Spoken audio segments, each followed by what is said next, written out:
C'est une jeune femme qui a beaucoup fait parler d'elle ces derniers mois, encore inconnue du grand public il y a quelques années. Aujourd'hui, il suffit de citer son prénom pour que tout le monde sache de qui on parle. C'est Nabila qui est avec nous. Bonjour Nabila. Bonjour tout le monde. Merci d'être avec nous sur Europe 1. Vous publiez votre livre « Trop vite » chez Robert Laffont.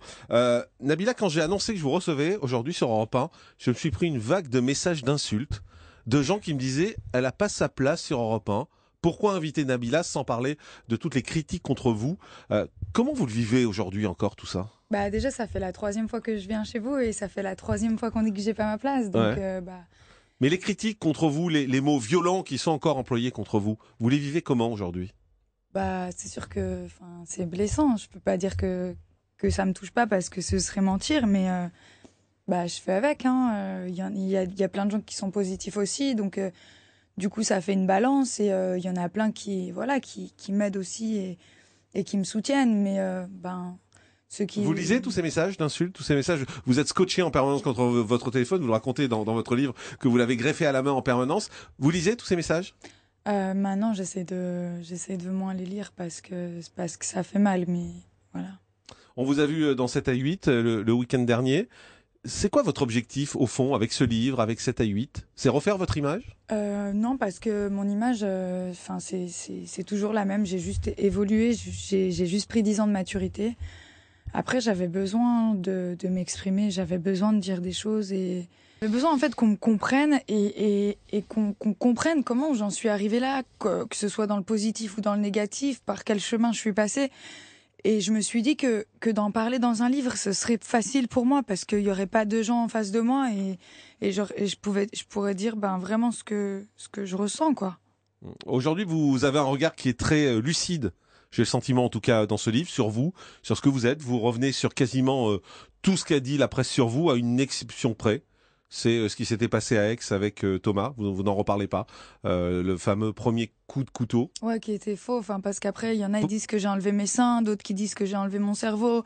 Il y a, il y a plein de gens qui disent des trucs et tout, mais tout se mélange. Mais il y a des trucs, c'est surréaliste, quoi. Il n'y a jamais eu rien d'autre, quoi. Mais vous êtes quand même à part. Ouais. Un peu folle? Différente. En quoi? Je suis différente, peut-être que je sais pas comment dans quel truc me mettre, mais je sais que je suis un peu différente. On est tous différents. Oui, mais on est tous différents, d'accord. Mais vous, il y a quoi? C'est-à-dire, on a le sentiment qu'il y a une espèce de folie en vous. Mais je sais pas. De la folie. Vous n'arrivez pas toujours à contrôler. Non, c'est pas de la folie. C'est que moi, à la base, j'étais une fille hyper, j'étais cool et tout. J'étais calme et puis voilà, il m'arrivait plein de choses, et puis il y a cette médiatisation, et puis le regard des gens. Mais vous l'avez cherché, la médiatisation? Ouais, je l'ai cherché, mais après, je pensais que j'arriverais à gérer, mais en fait, j'ai pas réussi. Mais vous l'avez cherché encore aujourd'hui? Non.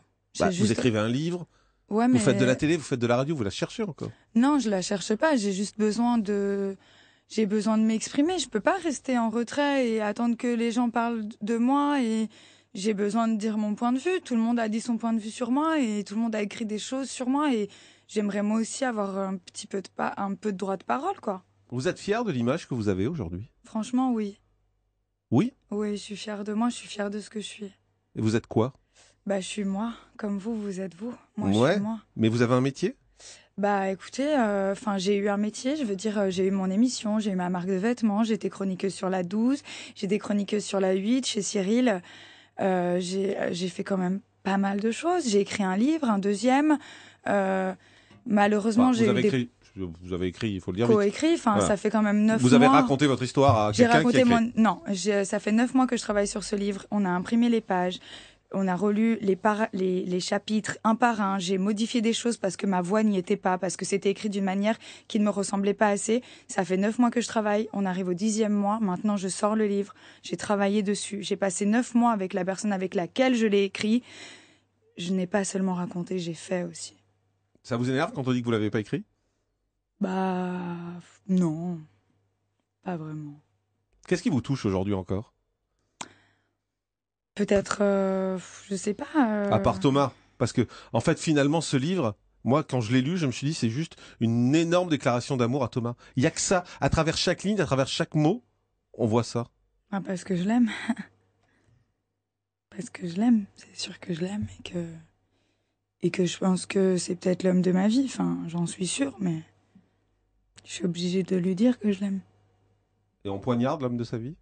Ça s'est pas passé comme ça. C'est trop facile de dire. On poignarde, on boit, il s'est passé quelque chose, on a perdu le contrôle tous les deux et voilà quoi. Mais c'est des erreurs qu'on fait dans la vie. Hein. Moi, je suis pas un exemple. Je suis pas irréprochable. J'essaie de devenir quelqu'un de meilleur, ça c'est sûr. Mais j'ai aussi des failles, comme tout être humain. Beaucoup de failles. Après, peut-être beaucoup, peut-être pas, mais en tout cas, ce jour-là, j'ai eu une faille. Votre problème vient d'où? Ça vient de l'enfance? Ça vient de vos parents?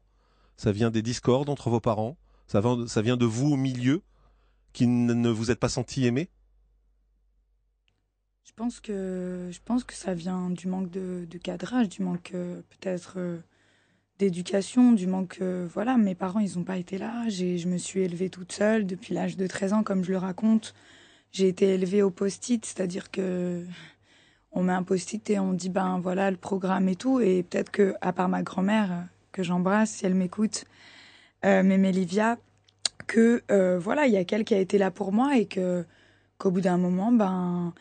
J'ai dû faire des erreurs pour apprendre en me cassant la gueule, mais c'est ma manière d'apprendre. J'ai pas eu le choix en fait. Et ce manque d'amour, vous le vivez aujourd'hui encore? Vous le ressentez? Bah toujours, mais au bout d'un moment, on commence à s'y faire. J'ai grandi sans, je me porte bien sans quoi. Vous Je êtes le sûr cherche que vous vous peut-être portez plus. bien? Ah oui, non, je me porte très bien maintenant. Quand on lit le livre, on n'a pas ce sentiment. C'est vrai. Ouais. Après On moi, sent une tristesse en permanence, en fait. Ouais, mais moi, je suis écorchée vive, je suis comme ça. Je suis drôle et en même temps, bah voilà, j'ai toujours eu cette tristesse parce que quand on manque d'amour ou qu'on manque de ses parents, bah forcément, ça laisse des traces et forcément, ben, on a toujours un manque, on est toujours un peu triste. Vous avez fait de la prison à 2 reprises. Une première fois quand vous étiez jeune pour cette histoire que vous racontez, on va pas rentrer dedans parce que vous la racontez dans le livre, mais voilà, c'est cette histoire d'argent où on vous a envoyé dans une banque pour ouvrir un compte. Et puis la deuxième fois avec ce coup de couteau avec Thomas. Cette prison, ça vous a apporté quoi? Ça m'a apporté de la maturité. Bah, j'ai pris conscience des choses, j'ai pris conscience voilà, que je commençais à perdre les pédales, que j'avais perdu pied, ça m'a remis les pieds sur terre. Enfin voilà, maintenant je me dis que j'ai plus besoin des paillettes pour vivre. Je peux être quelqu'un de simple, je peux être quelqu'un de bien, et même si je fais pas de télé, si j'en refais ou quoi, je serai toujours heureuse. J'ai plus besoin des paillettes pour exister. J'existe déjà à travers moi-même et honnêtement, ça me suffit. Mais vous êtes battu pour exister. Nous, on se connaît depuis longtemps, on s'est connus avant toute cette folie autour de vous et du fameux Halo, je vous ai reçu dans des émissions. Vous cherchiez à exister à ce moment-là. Vous, alors je dis ça souvent, mais je pense que c'est vrai. Vous allez me dire, moi j'ai le sentiment que vous faites la bête parfois, Bah, juste pour exister, pour faire le buzz. Bah, au début, j'étais vraiment un peu bête, c'est-à-dire que c'est-à-dire que c'est-à-dire que je manquais de culture et au lieu de le cacher, ben je me disais que autant jouer quoi. De toute façon, ça se serait vu, alors ben j'en ai un peu joué. Puis au fil Aujourd'hui, vous en rajoutez. Bah non, mais aujourd'hui, j'ai plus envie de rajouter quoi que ce soit. Ça fait 4 ans que je suis dans le circuit qu'on me connaît. Enfin, maintenant, j'ai appris des choses et je peux plus faire semblant que j'étais celle d'il y a 2 ans, ou même celle d'il y a 1 an, ou même celle d'il y a 1 heure. Je peux plus. Enfin, voilà, je grandis, j'apprends et on peut plus jouer l'imbécile parce qu'on en a trop dans le cigare. On est une émission média dans ce grand direct. Je voudrais juste qu'on dise un mot de vos rapports avec les médias. Vous en parlez beaucoup dans le livre. Vous avez été piégé plusieurs fois. Vous le dites dans le livre. Vous avez été piégé par Maïté Nabirabin. Vous avez été piégé le midi également sur Canal+ par Daphné Burki. Qu'est-ce que vous avez tiré de ça? C'est juste que bah le fait. Vous leur en voulez beaucoup, ça s'entend, parce qu'on a plongé dans votre passé, parce qu'on est allé chercher votre père, on vous a balancé un sonore de votre père un jour en direct dans une émission. Tout ça, c'est des souffrances malgré tout, j'ai le sentiment. Ouais, ça fait mal parce que voilà, enfin, je sais pas, c'est des trucs que j'aurais pas voulu traverser devant les gens. J'aurais voulu avoir des nouvelles de mon père, mais pas dans mon dos, et j'aurais voulu aller vers lui moi-même sans que les médias aillent le chercher et en le traînant vers moi, quoi. J'aurais voulu que les choses se fassent naturellement, en fait. Et là, ça a été forcé? Un peu, beaucoup. Enfin, on va chercher mon père, on le secoue. Enfin, laissez-le tranquille, quoi. J'irai moi quand je serai prête. J'ai pas besoin de vous, les gars. Vous y êtes allé? Non, pas prête. Mais vous serez prête quand? Pas maintenant, en tout cas. Après. Après quoi? Après le procès? Ouais. Et si vous retournez en prison? Ma foi. Je lui enverrai une lettre. Vous y pensez à la prison? Non. Vous allez peut-être pourtant y retourner si vous êtes condamné? Ça, c'est pas. C'est personne qui décide, ça.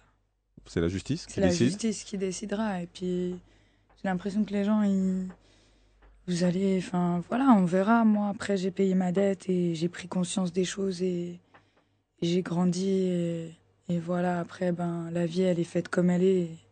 Mais On verra. si vous retournez en prison, vous le supporterez? Je crois pas, non. Ça veut dire quoi? Bah, c'est-à-dire que j'ai trop souffert là-bas. Je peux pas retourner là-bas. Enfin, j'assumerai plus, quoi. Et il se passera quoi? Je sais pas. Je sais pas. En tout cas, j'aurais pas le courage d'y retourner, ça, c'est sûr.